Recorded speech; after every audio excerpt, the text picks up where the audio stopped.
So you've known and worked with Alpesh.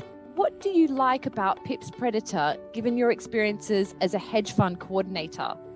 The beauty of PipsPredator is a lot of the hard work's done for you. The decision making is yours still though, and so it should be, because your risk profile and your temperament might be different. So what makes PipsPredator different than other solutions out there, and why do Alpesh's customers have good returns in the long term?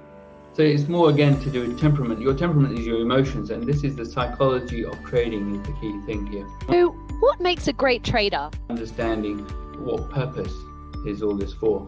So what is your why? Why are you doing this? Typically, most traders will have a goal which is outside the remit of actually monetizing this. That happens as a consequence of doing some wonderful things is my belief.